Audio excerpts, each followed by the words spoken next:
Let's go to our sermon. So happy Advent 3, and as you've noticed on the Advent calendar, this Sunday we celebrate the joy of the prophecy of Jesus coming in the city of David. And this also happens to mark our 8th Old Testament story lesson from our fall series. And we've moved from the creation to the mythological beginnings to the history of the people of Israel. And today we get to the period of the kings, and we study David. Now, David's story is a story about human ambition, and I believe his lesson can help us today. Now, as usual in our Old Testament series, I've been going through these famous Bible stories, and I've been trying to squeeze them down. So this week, I will be trying to review David's story, which is 39 chapters in the Bible, in about 6 minutes. Now, knowing all of you as I do, I'm sure that after the service, you'll likely sit down and read those 39 chapters yourself. But just in case, I'm going to give my high-level summary. So, when we left you last, Moses was leading his people into the promised land of Israel. And once they arrived without him, they set up a governance system of judges and prophets. Eventually, the people asked for a king. God warned against it, but he let them have their first king named Saul. Saul turned out not to be so great, and he was the one in the window that we showed at the beginning of the service with David. As we read in the text, in the battle against the Philistines, the Israelites famously faced a great warrior named Goliath. David, a young shepherd boy, kills him with a slingshot, and of course that's where we get the phrase in our culture today, a David versus Goliath situation. So this brought David into notoriety with the king, and in the short time, David replaces Saul as king, and he sort of leads into a golden period. He's extremely successful and charismatic and successful in battles and managing people. David is ambitious. He moves from a humble servant boy, and he gets to be the king. As he grows in power, with everyone telling him what he can, with everyone telling him he can do whatever he wants, eventually the ambitious David answers to no one, not even his spiritual advisors, the prophets. Famously, one day, he sees a beautiful woman named Bathsheba taking a bath on a roof nearby. Though married, he seeks her out and has an affair. Worse, he finds out her husband's name, a general in his troops, and he sends Uriah the Hittite into battle unsupported, knowing that it would lead to his death. Me too and murder. Oh, how the mighty have fallen. David is never really the same. Nathan, who's the prophet at that time, tells him of God's displeasure. He sort of ruined everything with his ambition. And his next son dies at birth, and then his second son, Solomon, will become king, but he will carry a curse. So David's ambition has gotten the best of him. He seeks repentance, and he really overcomes his sins, and he's considered Israel's greatest king.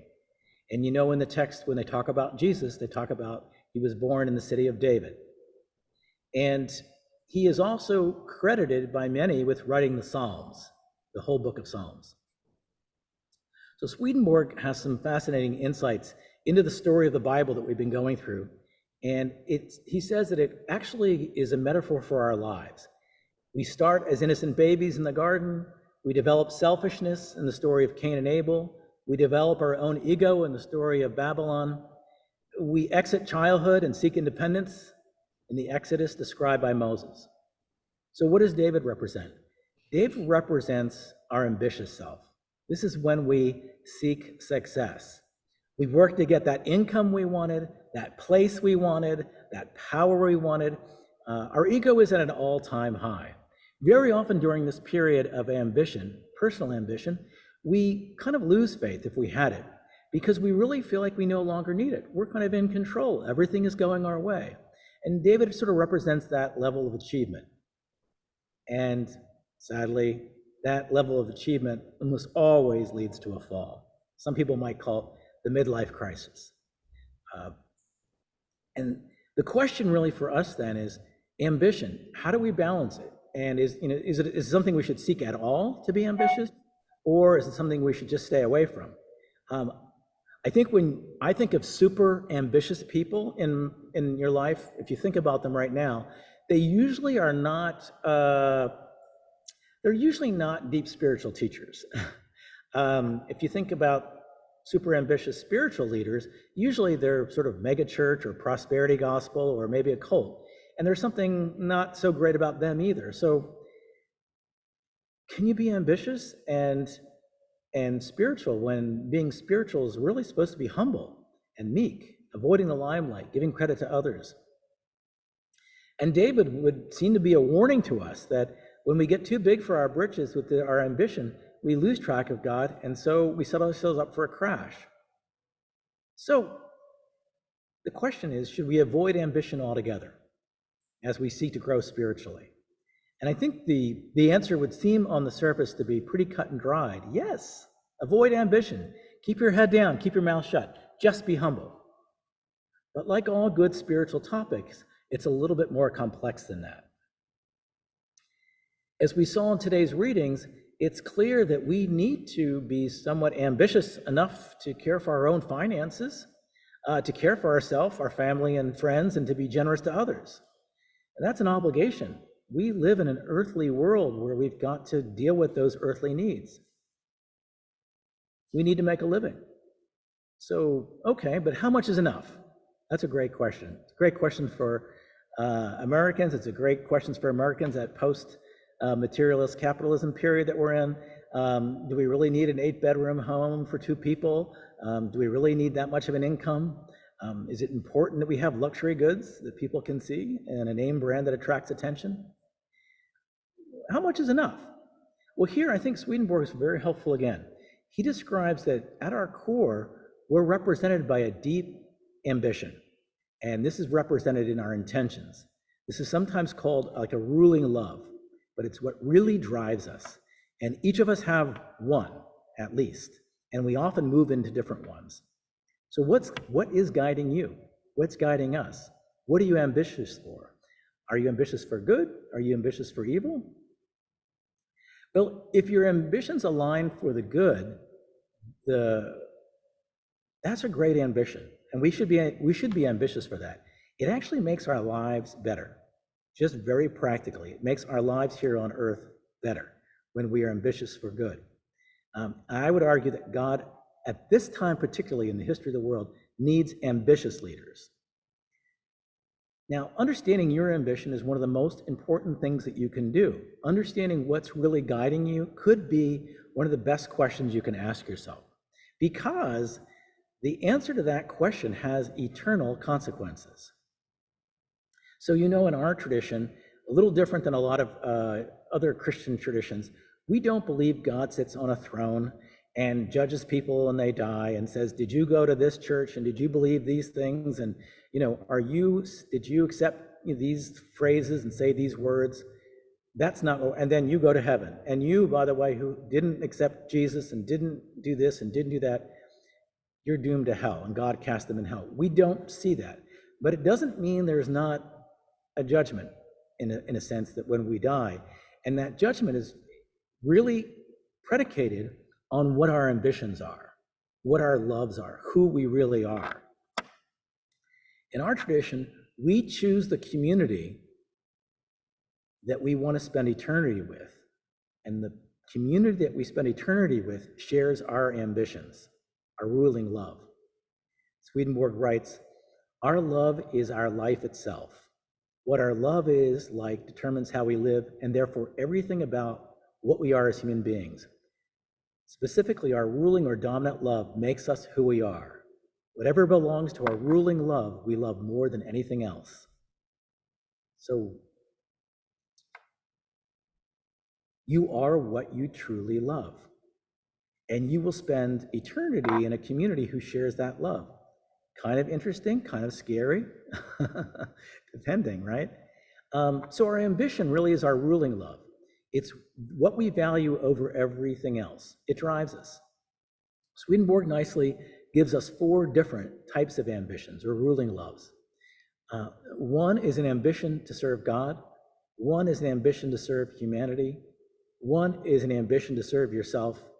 And one is an ambition to serve the world. So let's go through what these mean quickly. So when you're ambitious for the world, I would say this is one of the most common ambitions in our society. You seek power and domination. You want to be in control. And money is generally a very clear pathway to get that. So we seek money, and this is a very popular ambition in our culture. It's why we have a negative view of ambition. If I say to you, she's doing very well, I'm really proud of my daughter, she's doing very well. Well, we're kind of generally speaking saying she's making good money. We really in our culture associate wealth or income status to success. That's you're living a good life. They bought their first house, so they have did you see the car they're driving? They're doing really well. So they're pleasing us their ambition is just, if your ambition is simply for that, it's really about possessions. It's not just about money. There's a joke or a phrase very often that people in New York care about money, but people in Washington, D.C. care about power. And they'll take less money if they can be powerful. You see a lot of politicians, very often the two can combine. D.C. has, I think, the wealthiest suburbs of any suburbs in the country. And those are people who are connected to the political system, and they want power and they got money. So the combination is pretty powerful here. The first ambition is for you to, so that first ambition is for you to control and dominate others. Let's go to the next ambition. That's when you're ambitious for yourself alone. In addition, for an ambition for wealth, another very typical ambition is for ourselves over anyone else. People who are ambitious for themselves can only talk about themselves.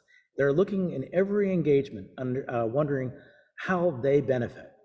And if they see that there's no benefit to them in any engagement with any person or situation, they quickly move on. So if you talk to a person, or we've all done this ourselves too, it's not other people, but famously, if you share with a person, my relationship is on the rocks, and they respond by telling you, you think you have it bad. Let me tell you about my relationship and what happened to me. And within seconds, they'll hijack any conversation and shift it. People come back from a trip, they're so excited. I went to this beach and it was beautiful, and you think that's nice. You should have seen the beach that we went to. Oh my gosh, it was so much more. Every conversation is hijacked. Everything is about me, and they want to talk.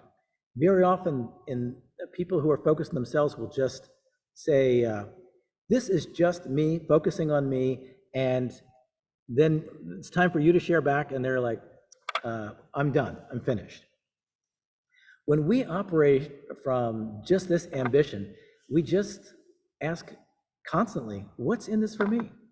We're only thinking about ourselves, and even if we give to philanthropy or we do publicly good works, we're always thinking to ourselves, well, this could benefit my taxes, and I wonder if I can, get my name on a building. We're looking at a reputation. So you're ambitious only for yourself also when you're constantly ripping other people down. You actually will demonize people who disagree with you, particularly politically. You'll really hold them in contempt, and you won't let it go. You'll even find yourself wishing ill on others. And you'll very often be holding on to revenge fantasies, often very cruel fantasies for your opponents. So when we align to these lower loves or these lower ambitions, we're actually bringing in hellish energy into our lives, and we're leading ourselves on a path to hell. When we make our ambition only to look out for ourselves, we actually slowly shut down heavenly influences. Our angels, God's love, they can't get through because we've kind of cut them off. So it's concerning. These types of ambitions for ourselves and for the world are things we need to guard against. We've all been there. Everything I've said we've related to, and I've done in my own life. So this is not like we're complicated. We have these various competing ambitions. But there are also the two positive ambitions that I want to talk about. And that's what we should be looking for. To the question, should we be ambitious Yes, and here's the ambitions we want to have. Now, the first one I mentioned was being ambitious for God. Today in our culture, we're so far from concepts of God and secular. This might even sound strange. People are kind of ambitious and really ambiguous about what God is, or can you serve God? It just seems kind of distant. But beginning to say things like, starting your day by just saying, Lord, use me, Lord, serve me, make me an instrument of your peace. I don't know where you're guiding me, but take me. I really want to follow you. I want to serve you. This is not about God having an ego trip that needs to be loved and blessed. God doesn't need that. But we need to align ourselves to that, and we can do it daily. Even if it doesn't really make sense to us, when we pray the Lord's Prayer, thy will be done, we're actually invoking that, and it is invoking heavenly spiritual energy into our life. So aligning ourselves to that will have profound consequences on your life here. It's not just about a heavenly life after this life. You'll be more joyful. What's the second ambition, the second great love you could have that is positive? And that is a love of service to humanity. It's the final of the four. So we know when we have this, when we want to serve others, really serve others. Many of you serve in this church community in ways, you find ways to be helpful, probably of no benefit to yourself. That's one good test of this. Are you benefiting from it? There's very little we do actually in our lives that doesn't benefit us at all. But when we are in non-transactional relationships, when we're helping people, frankly, that cannot help ourselves. You've often heard the example, check out how a person treats a waiter or a cab driver, where you're in a power dynamic. And if people are really miserable with people who they have control over, look out, that is dangerous. But when we really are kind to people and compassionate and generous with people that cannot do anything for us, that's often a really good sign that we're on that path of being of service to in the community. So I think this is more challenging than we think. I kind of reviewed in my own life, as I do each week when I'm preparing these sermons, if I really look, a lot of the things I do in my life, there is a benefit, there is something in it for me. And it means that I do treasure, there's moments when you will say to yourself, this conversation or this act, there's nothing in it for me. And those are really beautiful moments of being ambitious just for humanity, just for what's good. I would argue that our culture today and the culture of Washington, D.C., is primarily cultivating the negative ambitions, the ones about control, credit, transaction. Our city is famous for, if you go to a party, someone's looking at you, but they're actually looking across because a senator just came into the room, and they quickly move to the person who can be more powerful. It's a real challenge in our city of climbers. But I think we can learn a lot from David. David's story starts with him being very much humble and of serving, and that's when he's at his most beautiful, and that's when he's climbing. But as he gains power, as he gains acknowledgement, reputation, things shifted. And we have to be aware of that in our own lives. And he shifted, and he was tempted by power to seek power for its own sake. He exploited a woman. He also killed a general to achieve his lust. Like David, our ambitions will go up and down in a day even. We will be above and below, heaven and hell. So it's natural for all of us to feel this pulling up and down. Our goal is to get toward that heavenly love, that love of humanity, to keep breaking out of the selfishness that wants to guide us. Excuse me. We can shift our ambitions on a daily basis. Like David, we can travel between the loves and the ambitions. That's okay. It's just important to keep them in order. Try to keep them in order. We will have ambitions for worldly things. I like products, I like gifts, you like gifts, we want things. I like to be acknowledged, I want a nice reputation. But if those are my leading loves, I'm doomed. I've really got to shift to making those subordinate to the greater love, which is making sure that God is first, and second is the needs and wants of others. So how do we do that shift? I do think it can start even daily with prayers of just asking God, even if we don't understand it, to guide our life, to make it an instrument of your peace, as St. Francis' prayer says, to reinforce that phrase in the Lord's Prayer, thy will be done. This has great power. Prayer can change your life. Just quietly asking for these things, telling no one what you're really doing, and just working on it. Doors will open, the right people will come into your life, the people that you don't need in your life will disappear. That's how it works. God actually needs very healthy, ambitious leaders right now in the world. And this Advent, I invite you to become very ambitious in your desire to serve God and to serve others here on earth. God needs your ambition in these perilous times. This is not easy work, but it will be one of the most important decisions and commitments that you'll make, deciding on what you are ambitious for. Amen.